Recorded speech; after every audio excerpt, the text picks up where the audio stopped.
एक सर्द शाम हल्की हल्की बारिश हो रही थी। बूढ़ी भिखारिन फटे पुराने कपड़ों में कांपती हुई एक चमचमाती दुकान के सामने रुकी। यह शहर की सबसे प्रसिद्ध आभूषणों की दुकान थी, जिसका मालिक महेंद्र प्रसाद बहुत अमीर था, पर उतना ही घमंडी भी। बूढ़ी औरत ने कांपते हाथों से दुकान के काउंटर पर दस्तक दी और धीमी आवाज में कहा, बेटा कुछ भीख दे दो, कई दिनों से भूखी हूं। महेंद्र प्रसाद ने घृणा भरी नजर से उसे देखा और गुस्से से बोला, यह कोई भीख देने की जगह नहीं है, भाग जा यहां से। बूढ़ी ने आंखों में नमी ली कहा, बेटा भगवान तुझे बहुत देगा, बस 2 रोटियां दे दे। ये सुनकर दुकान का एक कर्मचारी पिघल गया और अंदर से एक रोटी लाकर उसे देने लगा, लेकिन महेंद्र प्रसाद ने गुस्से में आकर रोटी झपट कर फेंक दी और चिल्लाया, अगर इसे कुछ दिया तो तुझे नौकरी से निकाल दूंगा। बूढ़ी भिखारिन ने एक लंबी सांस ली और धीमे स्वर में कहा, बेटा जिस दुकान पर गरीबों की दुआओं की जगह अपमान मिलता है, वहां बरकत कभी नहीं टिकती। इतना कहकर वह चली गई।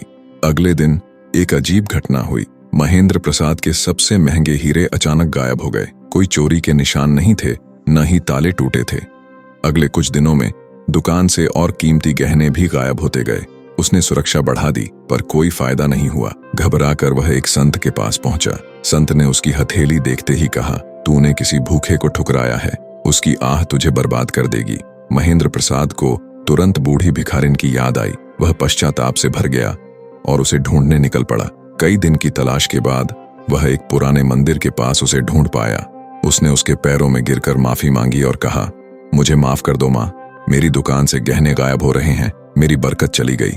बूढ़ी ने मुस्कुराकर कहा, बेटा वह सब तुम्हारी ही भूल का परिणाम था। जब तुमने गरीब की रोटी फेंकी तो अपने हाथों से अपनी बरकत भी फेंक दी। महेंद्र ने रोते हुए प्रार्थना की, अब मैं किसी भी जरूरतमंद को कभी नहीं ठुकराऊंगा। बूढ़ी ने आशीर्वाद दिया और कहा, जा अब तेरा सब कुछ वापस आ जाएगा, लेकिन अब गरीबों को मत ठुकराना।